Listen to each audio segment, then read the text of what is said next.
Hello बच्चों, मैं स्मिता बिजलवान स्वागत करती हूँ आपका आईसीटी वर्चुअल क्लासरूम में। और आज हम पढ़ने जा रहे हैं क्लास 8 साइंस का चैप्टर कंबशन एंड फ्लेम यानी कि दहन और ज्वाला। अपने लास्ट लेक्चर में हमने काफी आगे तक पढ़ लिया था। चलिए साथ ही देखते हैं हमने कौन कौन से टॉपिक जो है वो कवर कर लिए थे। कंबस्टिबल सब्सटेंसेस क्या होते हैं यानी कि दहनशील पदार्थ क्या होते हैं ये हम जान चुके थे। कंबशन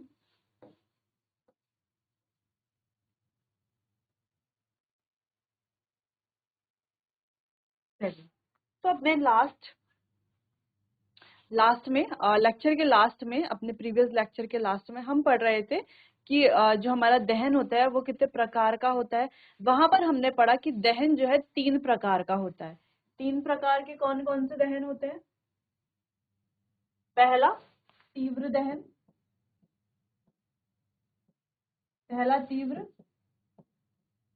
दूसरा स्वतः दहन और तीसरा विस्फोट।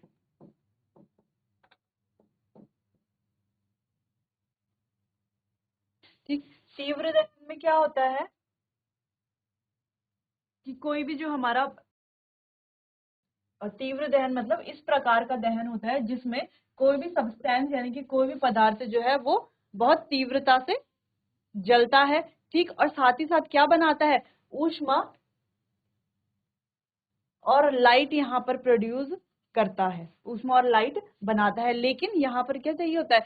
कोई भी एक्सटर्नल हीट हमें देनी पड़ती है, यानी कि बाहर से कोई हीट हमें देनी पड़ती है। जबकि स्पॉन्टेनियस में क्या होता है? यहाँ पर हमें कोई बाहर से हीट नहीं देनी पड़ती। यहाँ पर जो है जैसे कि इसका नाम है स्वतः दहन, अपने आप ही दहन शुरू हो जाता है। जैसे कि इसका एग्जाम्पल हमने देखा कि फॉस्फोरस जो है रूम टेम्परेचर पे अपने आप ही बर्न होने लग जाता है। ठीक, अगला था हमारा विस्फोट। विस्फोट में यहाँ पर भी जो है जब कोई भी पदार्थ विस्फोट करता है उसके बाद जो है हीट, लाइट और साउंड यानी कि ध्वनि वो पैदा करता है। 3 चीजें यहाँ पर बनती है और यहाँ पर हमें कोई एक्सटर्नल हीट या प्रेशर अप्लाई करना पड़ता है। ठीक, चलिए आगे बढ़े तो यहाँ पर कुछ एग्जाम्पल है जैसे कि हम देख पा रहे हैं। पहला एग्जाम्पल है तीव्र दहन का। जिस तरीके से गैस जल रही है, कैसे जलती है? जब हम कोई एक्सटर्नल हीट यहाँ पर देते हैं। ठीक, स्पॉन्टेनियस कंबशन यानी कि स्वतः दहन, जैसे कि जो हमारा फास्फोरस होता है वो कमरे के तापमान में अपने आप ही जलना शुरू कर देता है। अगला, जिस तरीके से पटाखे या क्रैकर्स हम जिन्हें कहते हैं, वो क्या करते हैं? हम जब उन्हें एक्सटर्नल हीट या प्रेशर देते हैं तो वो क्या करते हैं? एक्सप्लोड करते हैं यानी कि विस्फोट करते हैं, जहां पर ऊष्मा और लाइट और ध्वनि हमें देखने को मिलती है। चलिए तो अब आगे बढ़े फ्लेम की तरफ।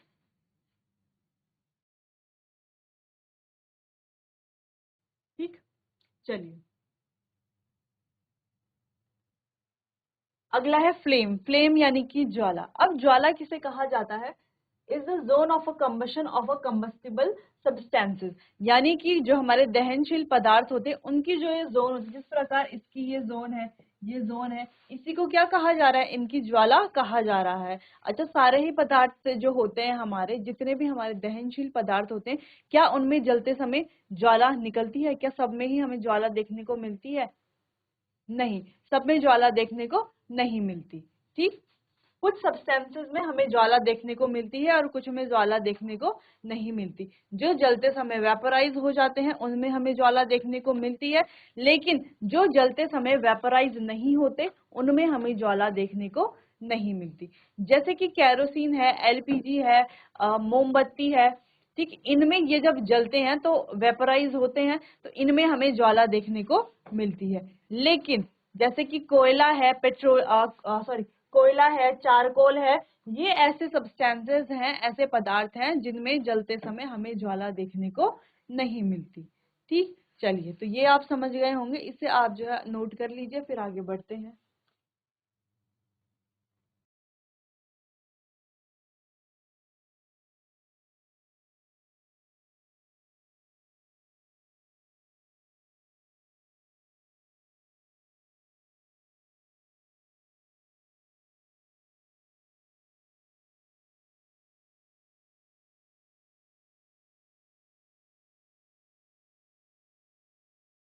चलिए, तो हम यहाँ पर दो चीजें हमने जानी ज्वाला के बारे में कि हर हर पदार्थ में हमें जब कोई भी पदार्थ जलता है तो जरूरी नहीं हर पदार्थ में हमें ज्वाला देखने को मिले।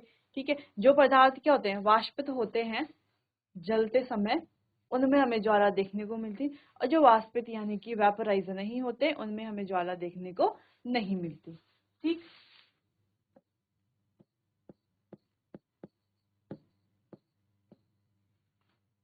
तो एग्जाम्पल भी हमने देख लिए थे। अब आगे बढ़ते हैं। तो कैंडल का हम स्ट्रक्चर यानी कि जो हमारी मोमबत्ती है उसका हम स्ट्रक्चर देखेंगे। स्ट्रक्चर में मेनली हम क्या देख रहे हैं, स्ट्रक्चर में जो ये जोन है जिससे हम ज्वाला को देख पा रहे हैं उसको हम यहाँ पर देखेंगे डिटेल में। चलिए, तो यहाँ पर क्या है, इसके अलग अलग क्या है, क्षेत्र है, जोन है। तो यहाँ पर सबसे पहले ये जो हमारा होता है ये होता है इनर जोन।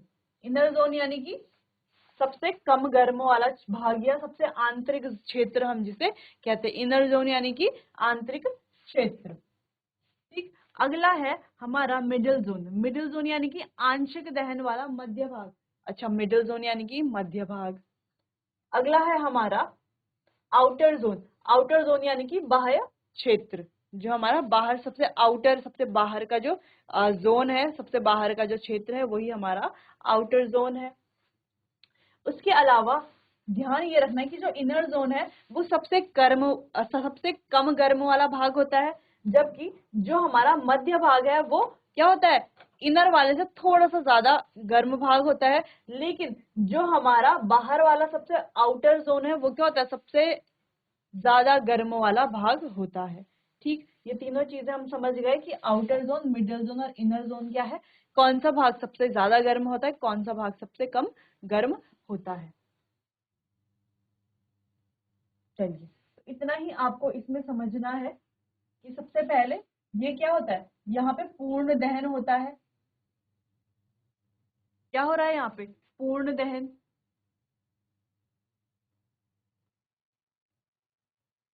पूर्ण दहन हो रहा है यानी कि कंप्लीट कंबशन यहाँ पर हो रहा है। यहाँ पर आंशिक दहन यानी कि पार्शियल कंबशन हो रहा है, यानी कि पूर्ण कंबशन यानी कि पूर्ण दहन तो नहीं हो रहा लेकिन उससे थोड़ा कम। ठीक, पार्शियल कंबशन यहाँ पर हो रहा है। और यहाँ पर जो है बिना जली मोमबत्ती का सबसे आंतरिक भाग, यहाँ पर जो है अनबर्न पार्टिकल्स है, यानी कि यहाँ पर जो है सबसे कम जो है आग नहीं होती। ठीक है, यहाँ पर जो है आग नहीं होती, बिना जली मोमबत्ती का सबसे आंतरिक क्षेत्र, या हम इसको कह सकते हैं अनबर्न्ड वैक्स वेपर, जहां पर जो हमारे मोम के जो वेपर्स होते हैं वो कैसे होते हैं, अनबर्न्ड होते हैं, जले हुए नहीं होते। तो इस तरीके से भी आप इसको समझ सकते हैं, या आप ये याद कर लीजिए कि आउटर जोन, मिडिल जोन और इनर जोन, ये सबसे कम गर्म वाला भाग होता है, ये कम गर्म वाला, और ये सबसे ज्यादा गर्म वाला भाग। तो ये आपको इस तरीके से समझ लेना है। कभी जो है एग्जाम में इसका डायग्राम आ जाता है और यहाँ पे ऐसे डैश करके यहाँ पे क्वेश्चन मार्क बना होगा कि ये कौन सा पार्ट है, ये कौन सा जोन है, ये आउटर जोन है, मिडिल जोन है या इनर जोन है, कौन सा वाला जोन जो है कंप्लीट कंबशन दिखाता है यानी कि पूर्ण दहन कौन सा जोन दिखाता है, तो आपको लिखना है आउटर जोन जो है वो पूर्ण दहन दिखाता है। पार्शियल कंबशन यानी कि आंशिक दहन कौन दिखाता है, वो आपको दिखाना है कि मिडिल जोन दिखाता है। कहाँ पर जो है बिना जली मोमबत्ती का भाग होता है, कहाँ पर होता है, वो हमारा इनर जोन में होता है। ठीक, साथ ही ये पूछा जा सकता है कि कौन सा भाग जो है वो सबसे ज्यादा गर्म होता है, कौन सा सबसे कम गर्म होता है, कौन सा कम गर्म होता है। तो इस तरीके से भी आप इसे समझ सकते हैं। ठीक, चलिए इसे अब आप जो है ड्रॉ कर लीजिए अपनी कॉपी पर, और साथ ही ये सारे पॉइंट्स आपको लेबल कर लेने हैं।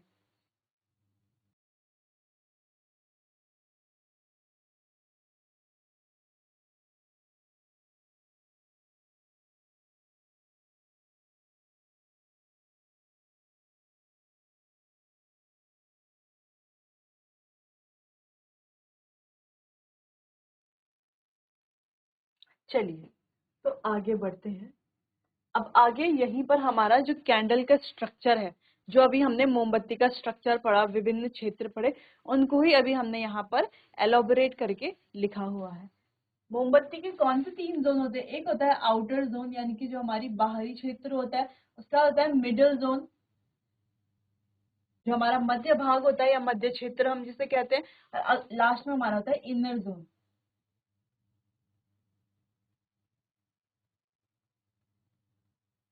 यानी कि आंतरिक भाग या आंतरिक क्षेत्र जिसे हम कहते हैं। ठीक, अब आउटर जोन में हमने क्या पढ़ा कि आउटर जोन में क्या होता है? पूर्ण दहन, यानी कि कंप्लीट कंबशन होता है, पूर्ण दहन होता है। क्या होता है?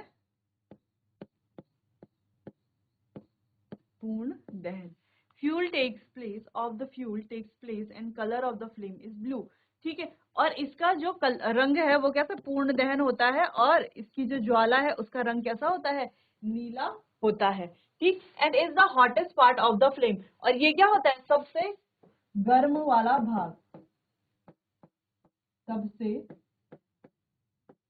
गर्म भाग, सबसे गर्म भाग भी ये होता है। लिखा है यहाँ पर it is the hottest part of the flame, यानी कि फ्लेम का सबसे गर्म भाग, यानी कि ज्वाला का सबसे गर्म भाग ये होता है। आगे बढ़ते हैं। मिडिल जोन, यहाँ पर होता है हमारा पार्शियल कंबशन। पार्शियल यानी कि आंशिक दहन।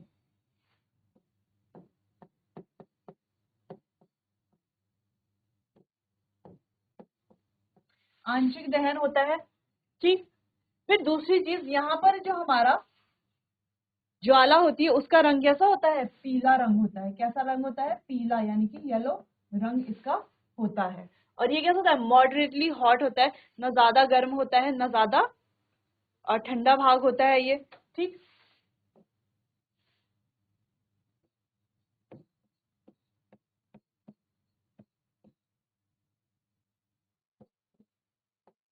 ये कम गर्म भाग होता है। समझ गए? चलिए अगला, इनर जोन। अब इनर जोन क्या होता है हमारा?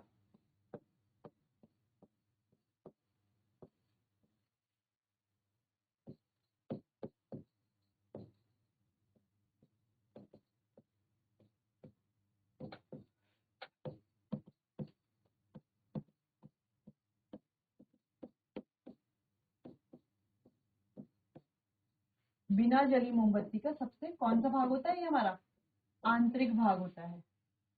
ठीक, बिना जली मोमबत्ती का सबसे आंतरिक भाग, और ये क्या होता है? सबसे कम गर्म,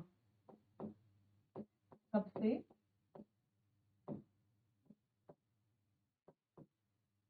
कम गर्म भाग।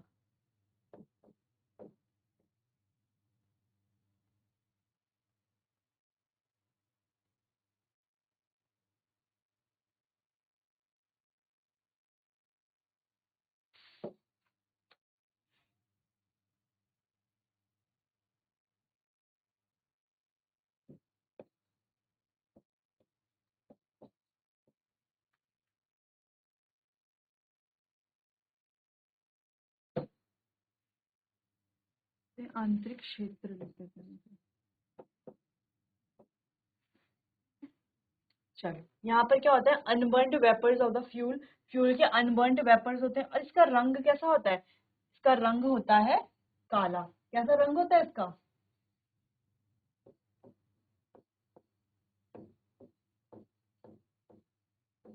काला रंग। जैसे कि यहाँ पर होता है नीला रंग, यहाँ पर पीला रंग, और यहाँ पर काला रंग।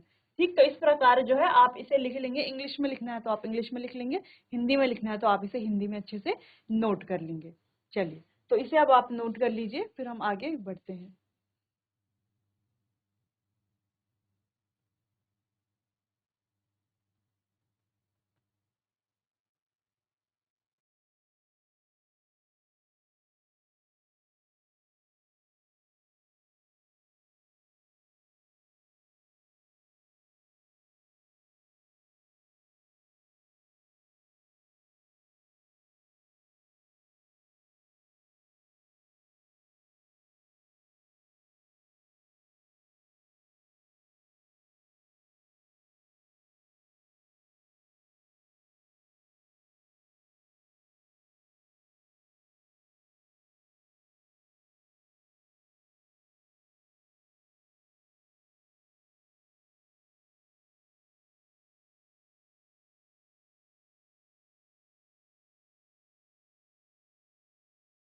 चलिए, तो मोमबत्ती के क्षेत्र जो है, तीनों क्षेत्र, तीनों जोन जो है वो आपको समझ में आ गया होगा। कौन सा भाग गर्म होता है, कौन सा मॉडरेटली हॉट होता है, कौन सा जो है सबसे कम गर्म भाग होता है, वो आपको समझ आ गया होगा।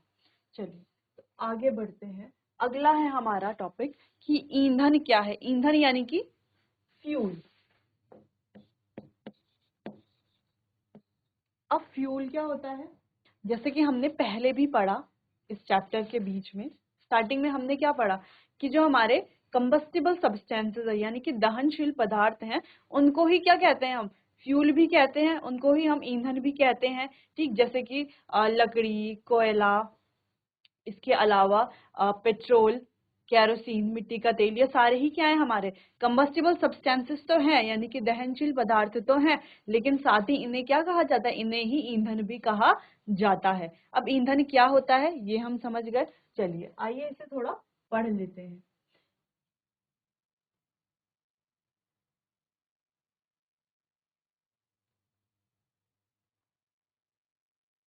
घरेलू और औद्योगिक उपयोगों से संबंधित ऊष्मा ऊर्जा के प्रमुख स्रोत लकड़ी, काष्ठ, कोयला, पेट्रोल, मिट्टी का तेल आदि है। यही क्या है हमारे ईंधन कहलाए जाते हैं। लकड़ी, काष्ठ, कोयला, पेट्रोल, मिट्टी का तेल, ये सारे ही क्या कहलाए जाते हैं, हमारे ईंधन कहलाए जाते हैं। ठीक, अब एक अच्छा ईंधन क्या होता है, ईंधन तो हमें पता चल गया क्या होता है। देखो, लकड़ी यानी कि वुड भी हमारा एक तरह का ईंधन ही है। ठीक, उसके अलावा कोल यानी कि कोयला भी हमारा एक तरह का ईंधन ही है। ठीक, एलपीजी की बात अगर हम करें तो एलपीजी भी हमारा एक तरह का ईंधन भी है। लेकिन अब बात ईंधन की नहीं, अब बात है कि अच्छा ईंधन कौन सा होगा। कैसे पता करें कि एक गुड फ्यूल क्या होता है। ठीक, एग्जाम में क्वेश्चन भी आता है कि अच्छे ईंधन के गुण लिखिए, तो अच्छा ईंधन क्या होता है। देखो, अच्छा ईंधन यानी कि जो सहज उपलब्ध हो, यानी कि सहज उपलब्ध हो यानी कि आसानी से मिल जाए, इजीली अवेलेबल हो। ठीक, दूसरा यह सस्ता हो, इसका प्राइस भी क्या हो, कम हो। ऐसे नहीं कि कोई हमारे पास कोई फ्यूल है और उसका प्राइस बहुत ज्यादा है, तो फिर वो अच्छा कैसे हुआ, उसको हर कोई तो यूज नहीं कर पाएगा ना। ठीक, हर कोई से उपयोग में नहीं ला पाएगा, यानी कि जिसके पास पैसा होगा ज्यादा सिर्फ वही उसको उपयोग कर पाएगा, जिसके पास नहीं होगा वो कैसे उपयोग करेगा। यानी कि एक अच्छा ईंधन वही है जो कैसा हो, बजट फ्रेंडली हो, यानी कि सस्ता हो और वायु में सामान्य दर से सुगमता पूर्वक जलता हो। और वायु में क्या हो, सामान्य दर से सुगमता पूर्वक जलता हो। सुगमता पूर्वक जलता होगा मतलब क्या है, यानी कि वो किसी भी प्रकार का कोई प्रदूषण ना फैलाता हो, आसानी से वो वायु में जल जाए। ठीक, अगला, यह अधिक मात्रा में ऊष्मा उत्पन्न करता हो। अच्छा, एक अच्छा ईंधन क्या होगा, बहुत सारे गुण हमने पढ़ लिए। अच्छा, एक इंपॉर्टेंट गुण है जो क्या हो, अधिक मात्रा में ऊष्मा उत्पन्न करता हो, जो अधिक मात्रा में ऊष्मा उत्पन्न करता हो, तो ये एक अच्छी क्वालिटी होती है एक अच्छे फ्यूल की। आगे, यह जलने के उपरांत कोई अवांछनीय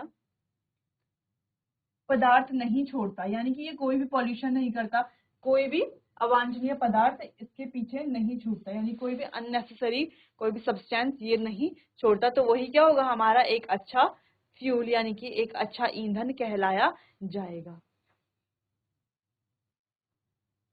अच्छा, लेकिन संभवतः ऐसा कोई भी ईंधन नहीं है जिसे एक आदर्श ईंधन माना जा सके। ठीक, हमें ऐसा ईंधन ढूंढना चाहिए जो किसी विशिष्ट उपयोग की अधिकांश आवश्यकताएं पूरी करता हो। तो हमें ऐसा ईंधन ही हम ढूंढते हैं जो क्या करे, हमारी आवश्यकताओं को पूरा करता हो।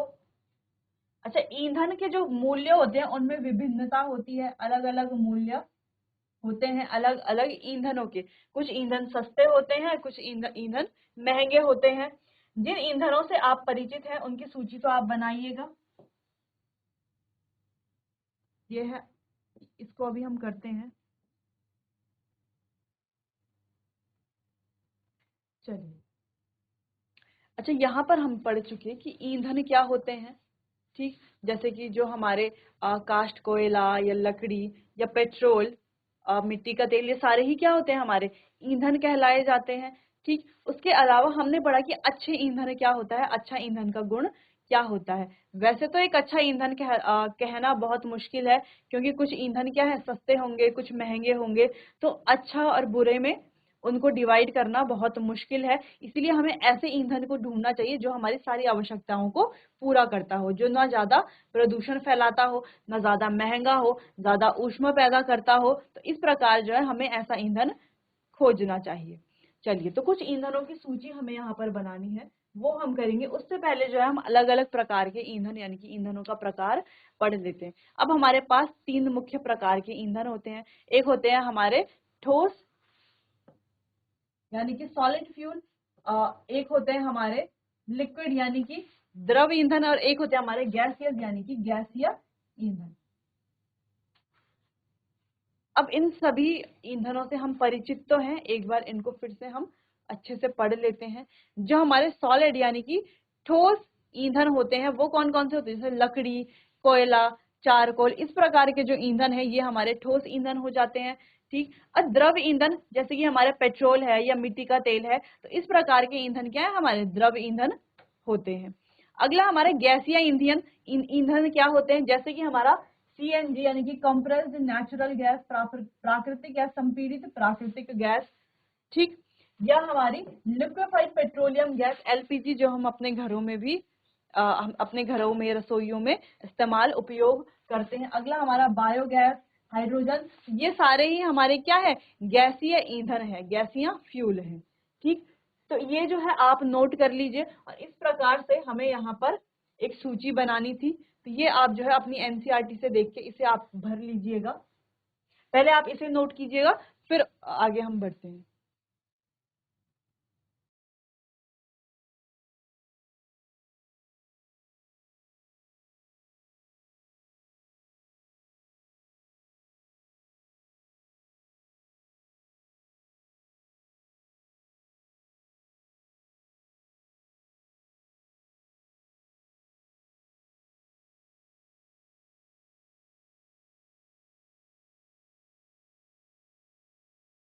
चलिए, तो अब आगे बढ़ते हैं। आगे इस प्रकार हमें टेबल दी गई है हमारी एनसीईआरटी में। तो यहाँ पर ठोस ईंधन है, द्रव ईंधन है, गैसीय ईंधन है। तो ठोस ईंधन हमारे क्या होते हैं, कोयला, लकड़ी, चारकोल, ये सारे ही हमारे क्या होते हैं, ठोस ईंधन होते हैं। अगला हमारे द्रव ईंधन क्या होते हैं, लिक्विड यानी कि जो हमारे क्या होते हैं, लिक्विड फ्यूल्स होते हैं, वो क्या होते हैं, देखो मिट्टी का तेल, पेट्रोल, डीजल। अच्छा, ये जो है आपसे जब वाइवा होता है, ओरल एग्जाम्स होते हैं, तो उस दौरान जो है इस तरीके से क्वेश्चन पूछते हैं कि लिक्विड फ्यूल के नाम बताओ, या गैसियस फ्यूल के नाम बताओ, या गैसीय ईंधन जो है उनके नाम बताओ। तो आपको क्या, प्राकृतिक गैस यानी कि नेचुरल गैस जो होती है, लिक्विफाइड पेट्रोलियम गैस एलपीजी है, बायोगैस है, तो ये सारे ही क्या है, हमारे गैसीय ईंधन होते हैं। चलिए, अब आगे बढ़ते हैं। एक गुड फ्यूल यानी कि अच्छे ईंधन की क्या कैरेक्टरिस्टिक्स होती हैं, ये हम ऑलरेडी हमने पढ़ लिया है। इसको हम इंग्लिश में एक बार दोबारा से इसको रीड कर लेते हैं। जो क्या हो, रेडीली अवेलेबल हो यानी कि आसानी से मिल जाए, चीप हो यानी कि सस्ता हो, easy to store and transport यानी कि जिसको एक जगह में स्टोर करके रखना और ट्रांसपोर्ट करना यानी कि एक जगह से दूसरी जगह ले जाना और दूसरी जगह से तीसरी जगह ले जाना क्या हो, आसान हो, जिसको ट्रांसपोर्ट करना या स्टोर करना आसान हो। जो है एक मॉडरेट रेट में बर्न होता हो यानी कि अच्छी खासी ऊष्मा देता हो। अगला, producer large amount of heat, बहुत ज्यादा हीट प्रोड्यूस करता हो और मॉडरेट रेट में जलता हो। अगला, कोई भी रेजिड्यू यानी कि कोई भी अवांछनीय पदार्थ अपने जलने के दौरान, जलने के बाद जो है ना छोड़ता हो, और प्रदूषण ना फैलाता हो, डू नॉट कॉज पोल्यूशन, और पोल्यूशन ना फैलाता हो यानी कि प्रदूषण ना फैलाता हो। तो ये होती हैं कुछ विशेषताएं एक अच्छे फ्यूल की। तो ये जो है आप अलग से लिख करके पॉइंट वाइज इसे नोट कर सकते हैं।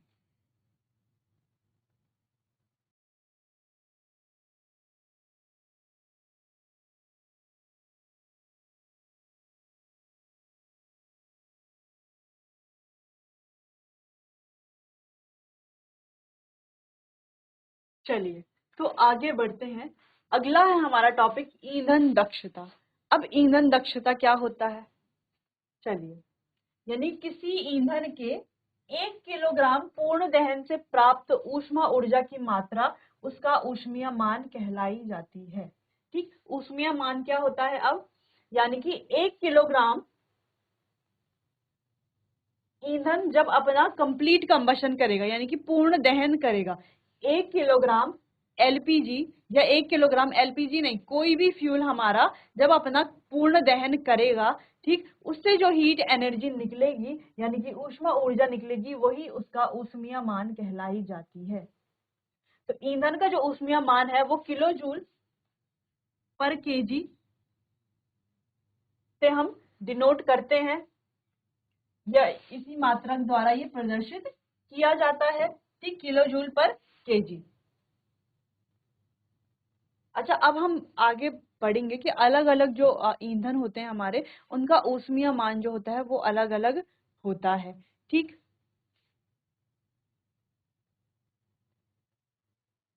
अच्छा, इसको हम जो है एक एग्जाम्पल से यानी कि एक प्रयोग द्वारा भी समझ सकते हैं। यदि आपसे कहा जाए कि गोबर के उपले, पहला है गोबर के उपले, दूसरा कोयला और तीसरा एलपीजी, 3 फ्यूल आपको दिए जाएं और कहा जाए कि पानी को गरम करना है, इन फ्यूल को जला करके आपको पानी को गरम करना है, ठीक है, उबालना है पानी को, तो आप कौन सा ईंधन चुनेंगे? तो आप बताइए कि आप कौन सा ईंधन चुनेंगे, गोबर के उपले या कोयला या एलपीजी? ऑब्वियस सी बात है, आप एलपीजी को चूज करेंगे, क्योंकि ये क्या है, ये एक अच्छा फ्यूल है, अच्छे से जलता है, इसकी हीट एनर्जी क्या होती है, ज्यादा होती है, जिससे कि क्या होगा, पानी जल्दी बॉयल होगा और इसको जलाने में भी ज्यादा टाइम नहीं लगता, ये आसानी से जल जाता है, क्योंकि इसका इग्निशन तापमान जो होता है वो क्या होता है, कम होता है, जिससे कि ये आसानी से जल जाएगा। ठीक, और जल्दी ही पानी क्या कर देगा, पानी को बॉयल कर लेगा। ठीक, तो किसी ईंधन के, तो इसी प्रकार जो है 1 किलो ईंधन यानी कि 1 केजी कोई भी फ्यूल, एलपीजी हो या कोई भी फ्यूल जब जलेगा, तो पूर्ण दहन जब वो करेगा, उससे जो हीट एनर्जी निकलेगी वही उसका ऊष्मीय मान यानी कि कैलोरीफिक वैल्यू कहलाई जाएगी। इसको हम आगे और डिटेल में अच्छे से देखते हैं, यानी कि it is the amount of heat energy, यानी कि ऊष्मा,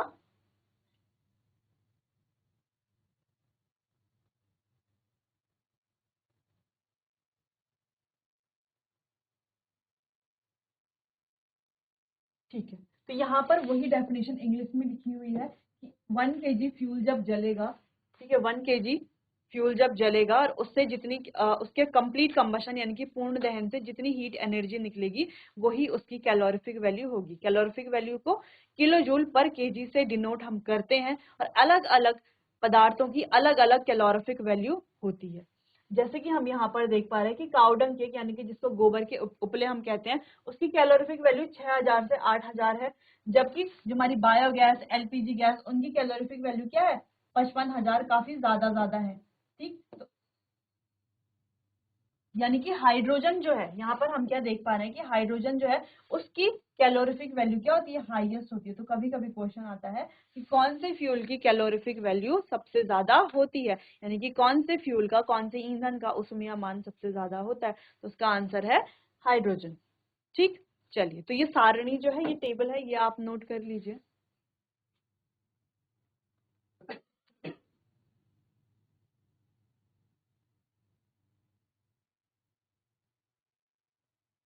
चलिए, आगे का चैप्टर हम कंटिन्यू करेंगे अपने आने वाले अगले सेशन में।